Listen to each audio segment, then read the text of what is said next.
Hey everybody, this is Grace. In this video I'm going to do another video about an on-the-job kind of situation. I'm doing a little series. These won't really always match up, have the same people in them, but it is a series about this kind of narcissistic behavior on the job. Now also in my life what I have seen most often is, I should call them histrionic narcissistic blend. The histrionic side usually stands out, and no pun intended, but yeah, they will stand out, and those behaviors certainly stand out. So in this one, we'll see. Now this is not any kind of diagnosis of the disorders. It's just the behaviors seem that way, and also when I say you, I don't mean you. It's just how I'm telling the story. So to start off the story, now say you work at this place and then it's got various departments, and it's kind of a cubeville kind of thing.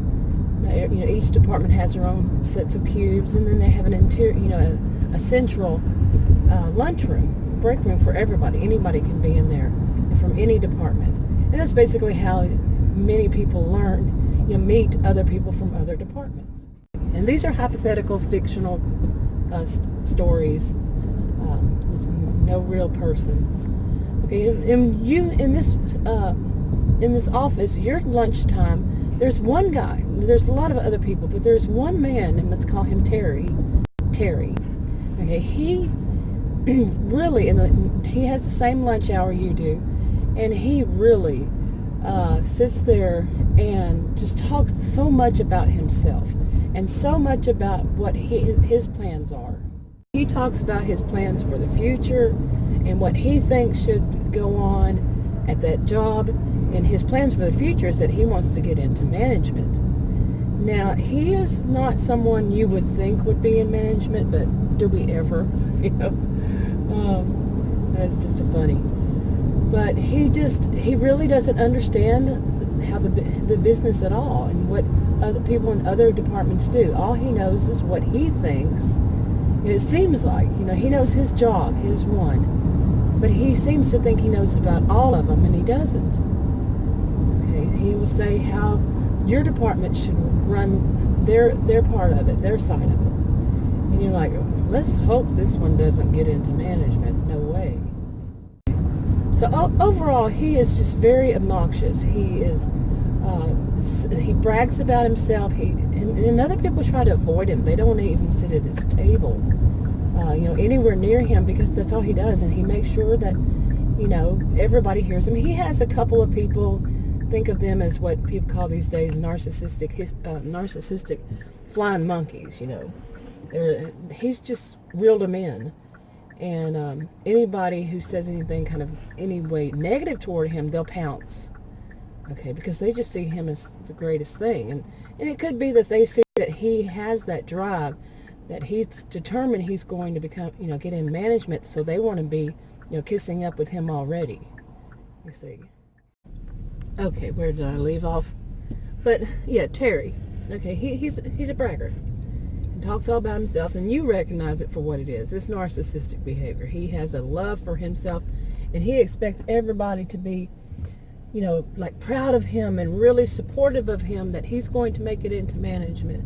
Just people in the, who've had the misfortune of having the same lunch hour and eating their lunch at work in the break room, in the lunchroom. So, and he expects everybody. He's so shocked when people don't, look up to him, or they just ignore him. He's shocked because they should all, to him, like I said, be very supportive and understand he's so great, but they don't. Okay, so time goes by, and the next thing you know, there's something strange happening.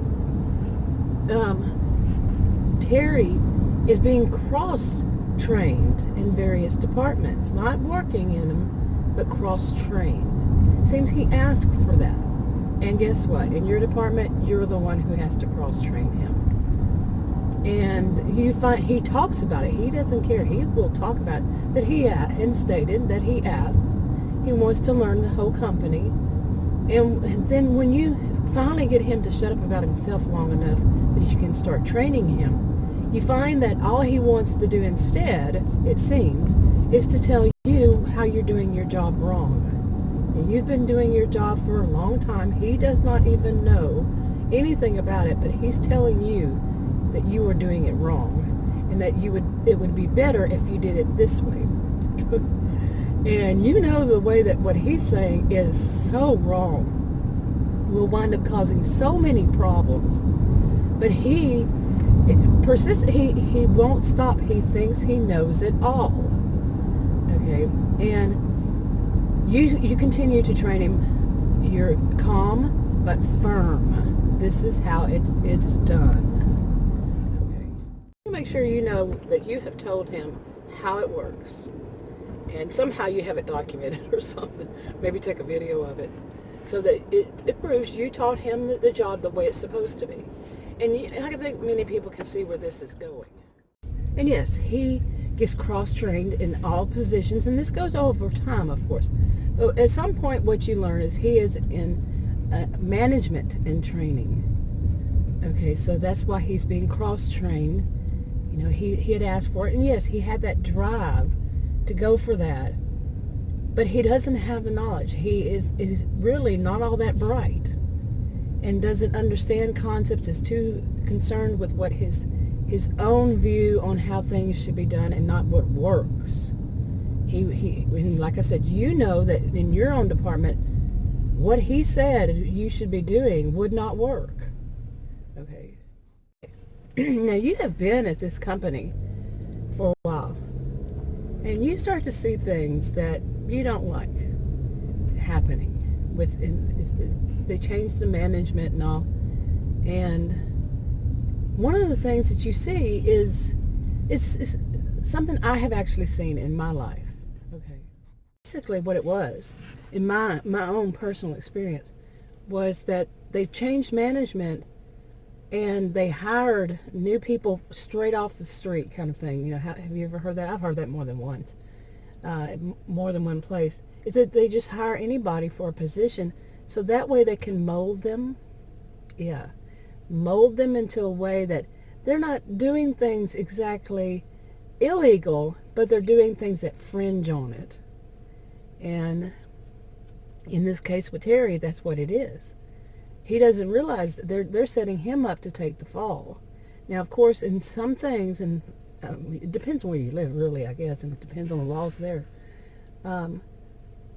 You know, the company also takes some of it too, if not all of it.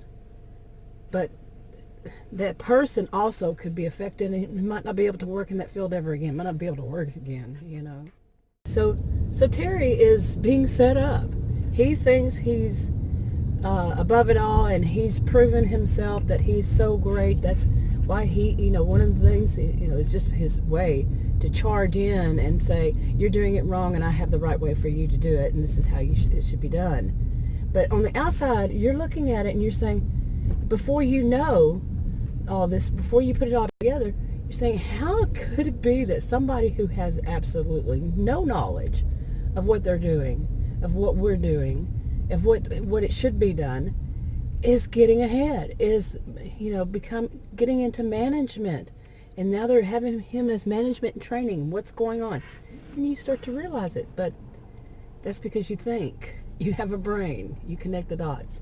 You're not arrogant. You're not thinking like Terry's thinking, that it's because he's so wonderful. He's such a, you know, and he should be higher ups, and he should only associate with the higher ups, and everybody should praise what he's doing and see his mission and understand his mission is the right mission that everybody should be on. Instead, they're setting him up to take the fall. Yeah. Wrap this one up. Have any of you experienced anything like this? Have you seen something like this? And, you know, some would say, okay, bad karma, you know, finally caught up with him. I don't believe in anything mystical, magical. Karma, some people think of it that way. I just think that eventually they can't see, you know, beyond their own noses. They can't see beyond their own, how they glorify themselves, that they get set up. You know, they can easily get set up because there's so much, about themselves and what they think and how they think that it should be done, that they don't see the truth beyond it. What do you think?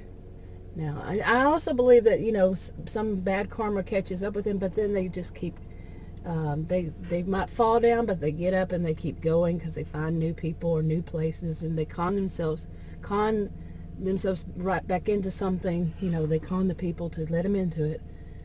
But anyway, what do you think? Leave a comment below if you feel comfortable. I'll talk to you on another video. Bye.